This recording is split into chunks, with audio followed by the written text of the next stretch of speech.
an extraordinary difference across several arenas. It is the totality of your efforts that convinced us that it is you, Mr. Prime Minister, who have made the most significant contribution to peace in the past year. In phrasing my statement this way, I am, in fact, quoting the terms of the will of Alfred Nobel.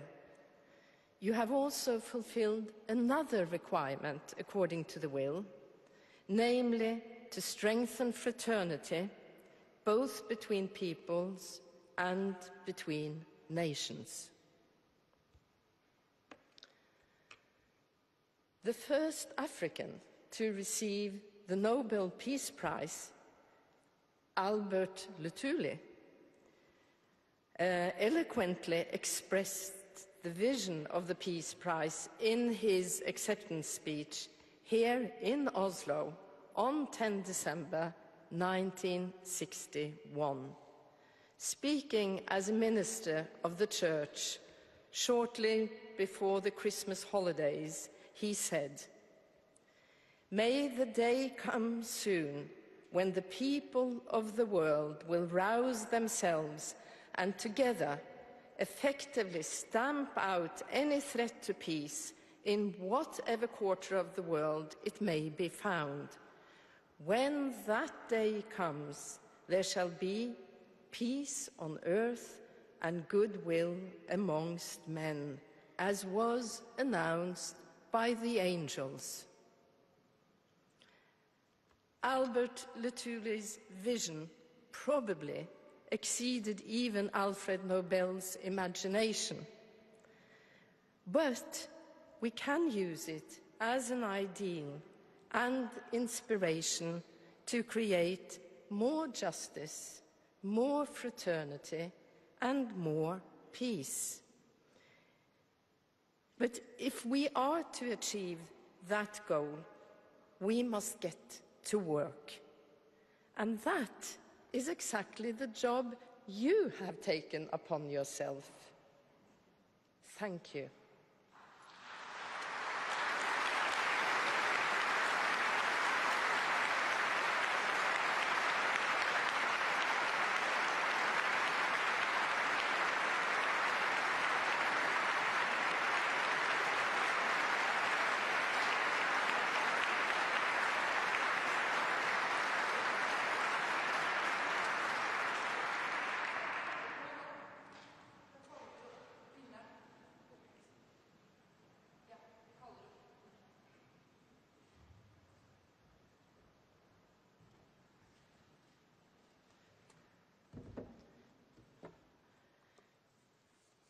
Mr. Prime Minister, I got lost in words. I'm here to give you an award in the form of a diploma and a gold medal.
የሸገርልሽ አንተ ከቦረና ለፍቅር ሰጠን እጅ ህልማችን ተሳካ ስታወራኛኔ ለዛ ባለው ቋንቋ ምንም ባላውቀው ውስጤ ግን ተረዳ ልቤ ከልብ አንዴ ተቆራኝታ አንተና ተናለች አልሆና ላክሌላ ልቤ በልብ ታናተ ደስታ አንተና ተናለች ሆነ ምርጫ መጣው ሰው ጠይቄ ሲንጃለዳ ብዬ ፍቅሬን ልገልጽልህ ሞከርኩ ተኮላትፌ አንተ ፈገግ እያልክ ሙከራዬ ገብቶ ሲንጃለዴ ብለህ መለስክልኝ በቶሎ ልቤ ከልብ አንዴ ተቆራኝታ አንተና ተናለች አልሆና ላክሌላ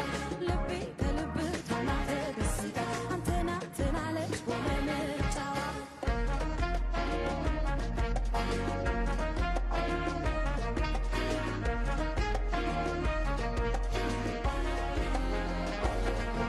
አንዴ ከወደዱ ልክ ከምንም አይቀር ያንተና የኔ ቤት የሞላው በፍቅር አንተም እኔን ብለህ እኔም ላንተ ሳድር መተሳሰብ ብቻ የለብን ክርክር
I now call upon the Nobel Peace Prize laureate of 2019 to come forward and give his Nobel lecture.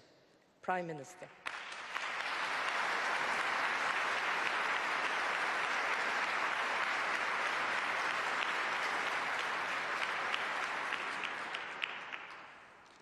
Your Majesties, Your Royal Highnesses, distinguished members of the Norwegian Nobel Committee, fellow Ethiopians, fellow Africans, citizens of the world, ladies and gentlemen.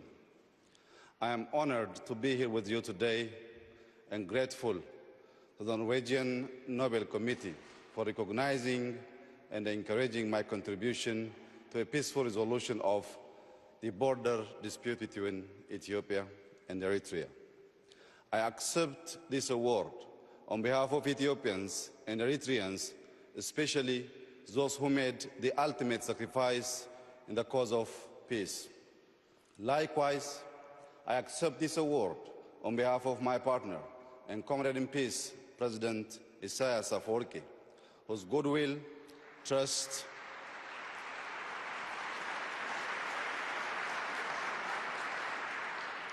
whose goodwill, trust, and commitment were vital in ending the two-decade deadlock between our countries. I also accept this award on behalf of Africans and citizens of the world for whom the dream of peace has often turned into a nightmare of war. Today, I stand here in front of you talking about peace because of faith.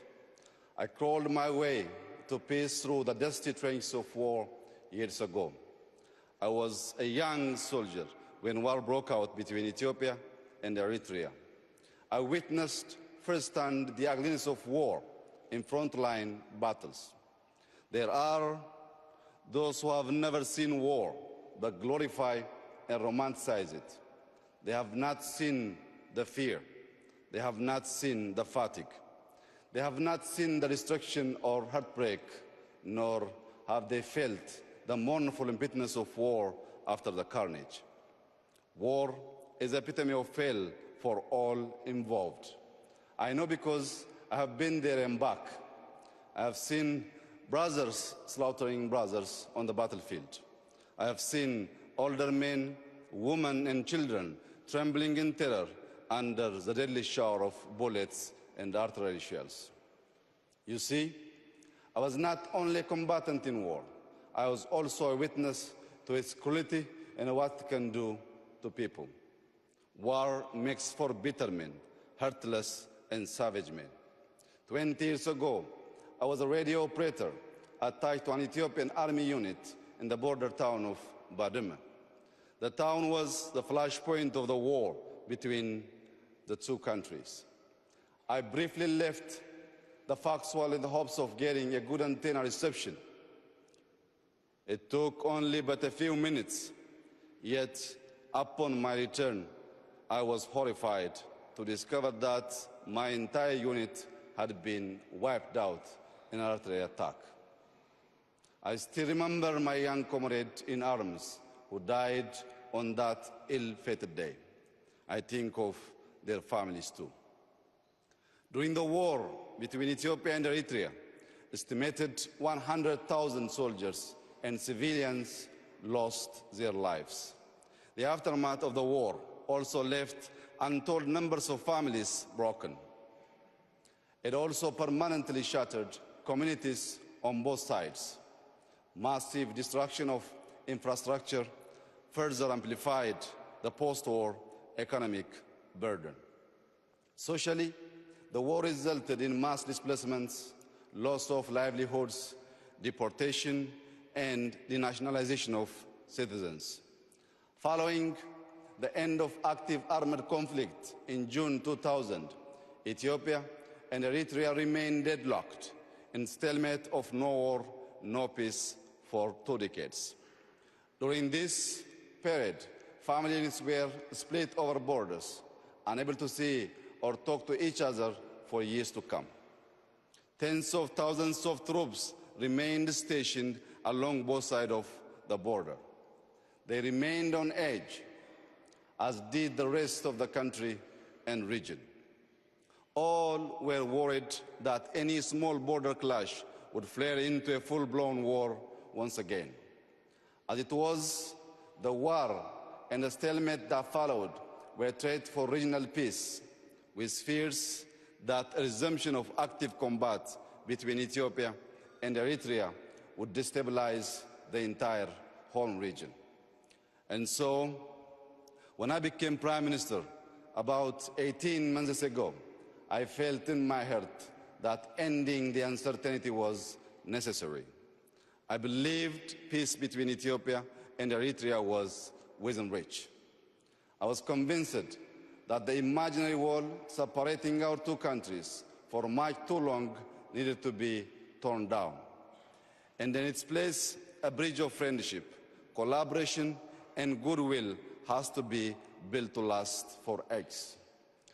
That's how I approached the task of building peace, a peace bridge with my partner, President Isaias Afwerki. We were both ready to allow peace to flourish and shine through. We resolved to turn our swords into plowshares and our spears into pruning hooks for the progress and prosperity of our people. We understood our nations are not enemies, and instead we were victims of the common enemy called poverty. We recognized that while our two nations were stuck on all the grievances, the world was shifting rapidly and leaving us behind. We agreed we must work cooperatively for the prosperity of our people and our region. Excellencies, ladies and gentlemen, today we are reaping our peace dividends. Families separated for over 2 decades are now united. Diplomatic relations are fully restored. Air and telecommunication services have been reestablished, and our focus has now shifted to developing joint infrastructure projects that will be a critical lever in our economic ambition. Our commitment to peace between our two countries is ironclad. One may wonder how it is that a conflict extending over 20 years can come to an amicable resolution. Allow me to share with you a little about the beliefs that guide my actions for peace. I believe that peace is an affair of the heart. Peace is a labor of love. Sustaining peace is hard work, yet we must cherish and nurture it. It takes a few to make war, but it takes a village and a nation to build peace. For me, nurturing peace is like planting and growing trees. Just like trees need water and good soil to grow, peace requires unwavering commitment, infinite patience, and goodwill to cultivate and harvest its dividends. Peace requires good faith to blossom into prosperity, security, and opportunity. In the same manner, trees absorb carbon dioxide to give us life and oxygen. Peace has a capacity to absorb the suspicion and doubt that may cloud our relationship. In return, it gives back hope for the future, confidence in ourselves, and faith in humanity. The humanity I speak of is within all of us. We can cultivate and share it with others if we choose to remove our masks of pride and arrogance. When our love for humanity outgrows our appreciation of human vanity, then the world will know peace. Ultimately, peace requires an enduring vision, and my vision of peace is rooted in the philosophy of Maddamar. Maddamar, an Amharic word, signifies synergy, convergence, and teamwork for a common destiny.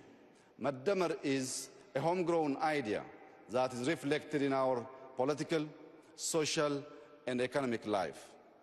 I like to think of Maddamar as a social compact for Ethiopians to build a just, egalitarian, democratic, and human society by pulling together our resources for our collective survival and prosperity.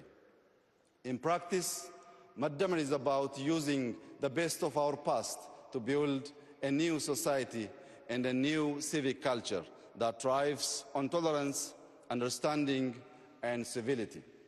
At its core, Maddamar is a covenant of peace that seeks unity in our common humanity. It pursues peace by practicing the values of love, forgiveness, reconciliation, and inclusion. Excellencies, ladies and gentlemen, I come from a small town called Bashasha, located in the Oromia region of western Ethiopia. It is in Bashasha that the seeds of Maddamar began to sprout.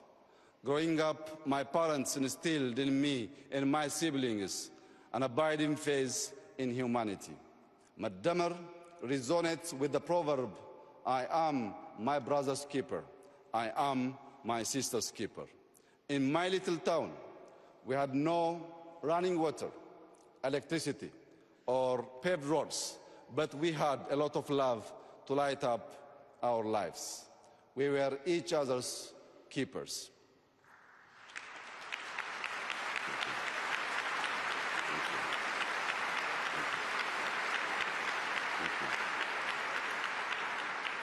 Faith, humility, integrity, patience, gratitude, tenacity, and cooperation, of course, are like a mighty stream.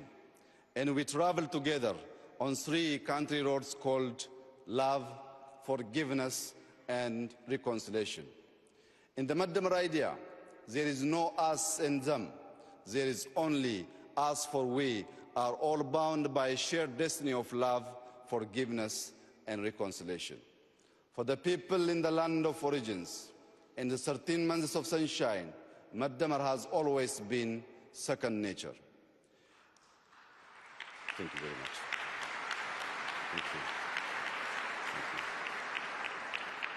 you. Ethiopians maintained peaceful coexistence between the followers of the 2 great religions because we always came together in faith and worship. We, Ethiopians, remained independent for thousands of years because we came together to defend our homeland. The beauty of our Ethiopia is its extraordinary diversity. The inclusiveness of Maddamar ensures no one is left behind in our big extended family. It has also been said, no man is an island, just the same no nation is an island. Ethiopia's Maddamar-inspired foreign policy pursues peace through multilateral cooperation and good neighborliness. We have an old saying, በሰላም እንድታድር ጎረቤትህ ሰላም ይደር ዮ ኦላን ነገ ያምቡለ Thank you. Yo ኦላን ነገ ያምቡለ ነገ አምቡለኒ It is a saying. Thank you.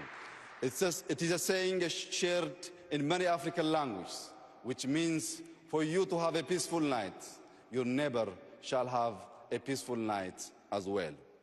The sense of this proverb guides the strengthening of relations in the region. We now strive to live with our neighbors in peace and harmony. The Horn of Africa today is a region of strategic significance. The global military superpowers are expanding their military presences in the area. Terrorist and extremist groups also seek to establish a foothold. We don't want the Horn to be a battleground for superpowers, nor a hideout for the merchants of terror and brokers of despair and misery.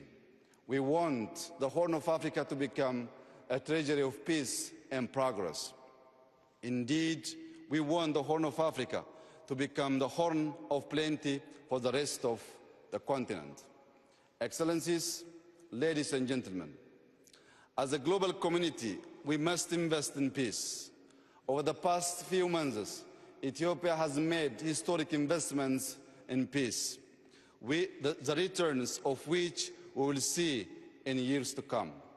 We have released all political prisoners.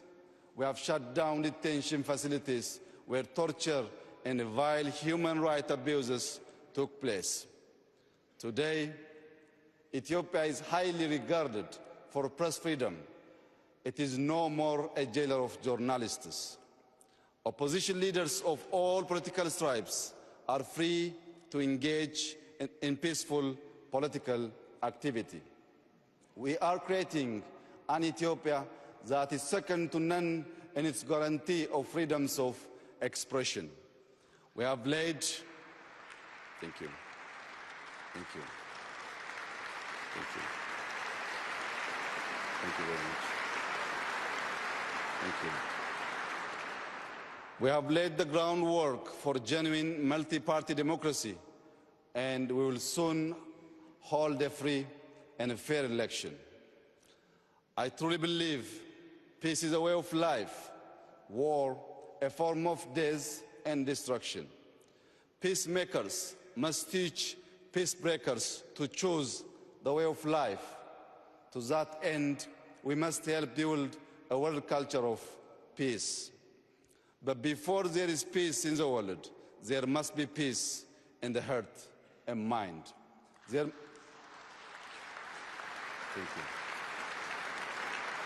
Thank you.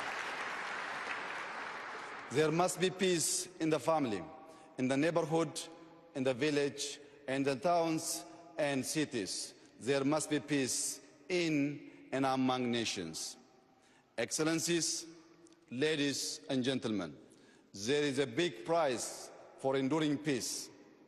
A famous protest slogan that proclaims "No justice, no peace" calls to mind that peace thrives and bears fruit when planted in the soil of justice. The disregard for human rights has been the source of much strife and conflict in the world. The same holds in our continent, Africa. It is estimated that some 70% of Africa's population is under the age of 30. Our young men and women are crying out for social and economic justice. They demand equality of opportunity and an end to organized corruption. The youth insist on good governance based on accountability and transparency. If we deny our youth justice, they will reject peace. Standing on this world stage today, I would like to call upon all my fellow Ethiopians to join hands and help build a country that offers equal justice, equal rights, and equal opportunities for all its citizens.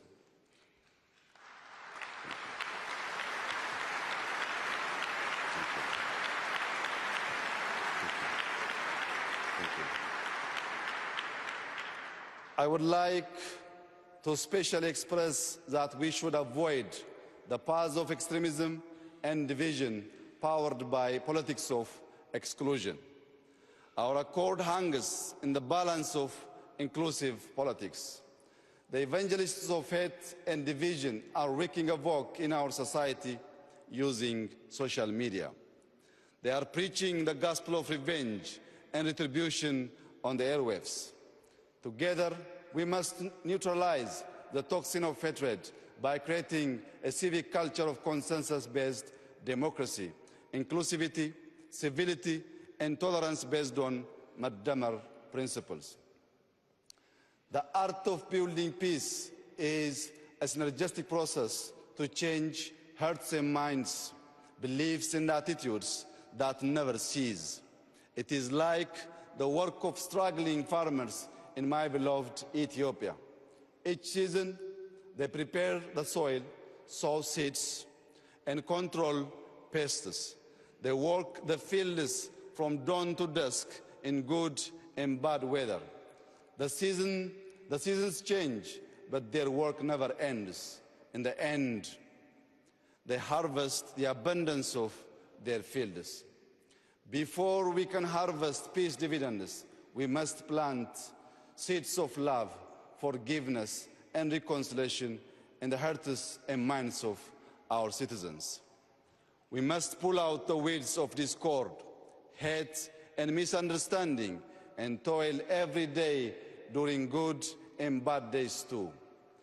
I am inspired by a biblical scripture which reads, "Blessed are the peacemakers, for they shall be called the children of God."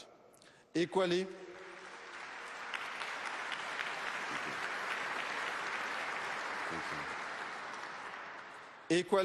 I am also inspired by Holy Quran verses which reads, "Humanity is but a single brotherhood, so make peace with your brethren."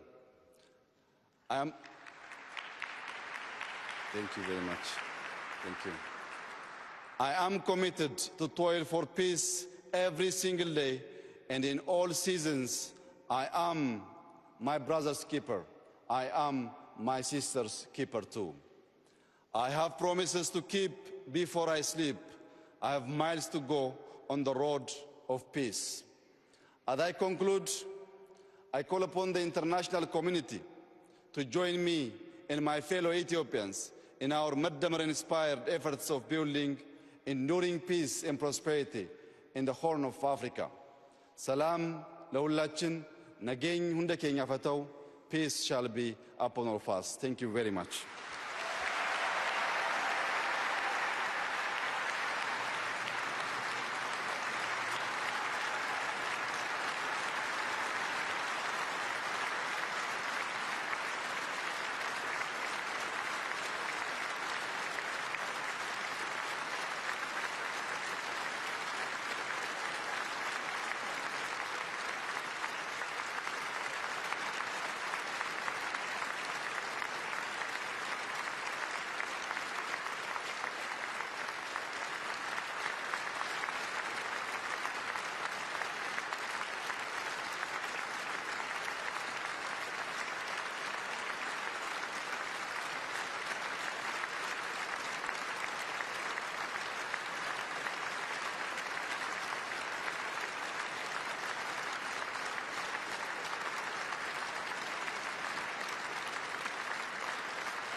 jusqu'au retrait, en grève, jusqu'au retrait. Et qu'est-ce qu'on fait demain? Et qu'est-ce qu'on fait demain? Et qu'est-ce qu'on fait jeudi? Et qu'est-ce qu'on fait jeudi? En grève, jusqu'au retrait. En grève, jusqu'au retrait.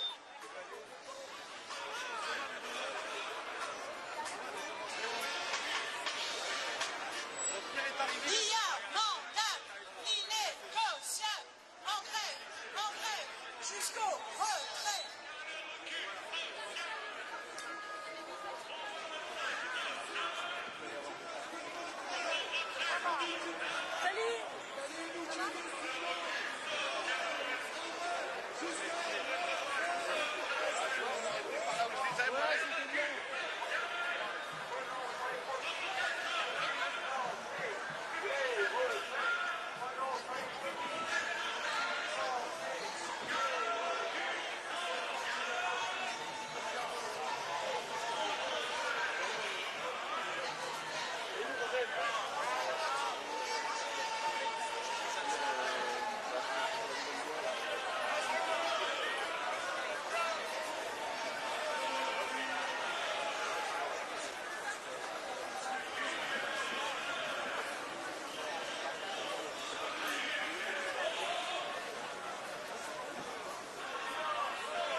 Tous ensemble, grève générale. Tous ensemble,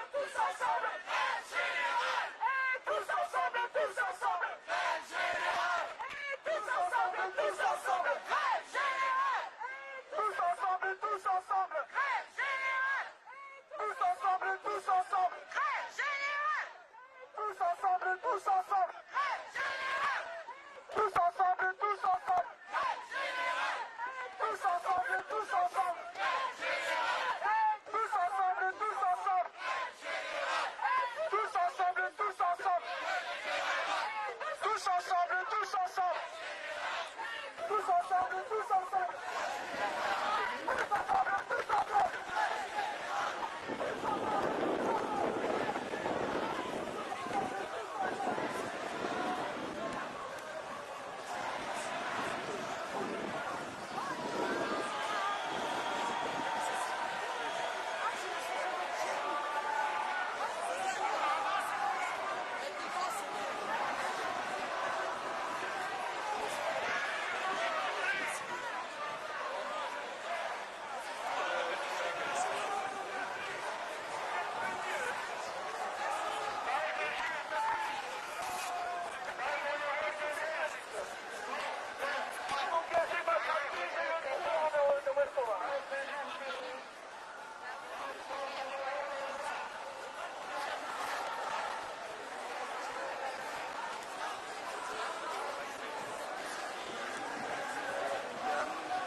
à Noël. Hein? C'est le Père Noël. Le Père Noël. Le Père Emmanuel. Le Père Emmanuel. Il vient reprendre tous les cadeaux. Les cadeaux du Conseil national d'arrondissement. Oh, le pauvre Bernard C'est Arnault, terminé. c'est pas possible. Il n'y aura plus de cadeaux à Noël. C'est gentil camarade, enfin vraiment. Parce que le Père Noël, c'est une ordure. Et qui peut croire le contraire? Le Père Noël ne fait de cadeaux qu'aux assureurs, aux fonds de pension et aux banques. Qu'on se le dise.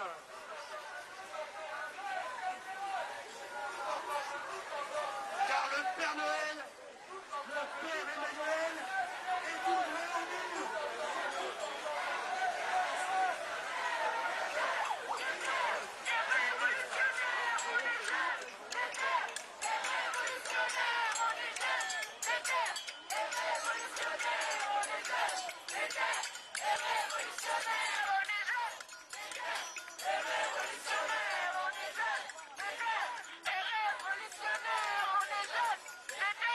Révolutionnaire,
C'était un 39.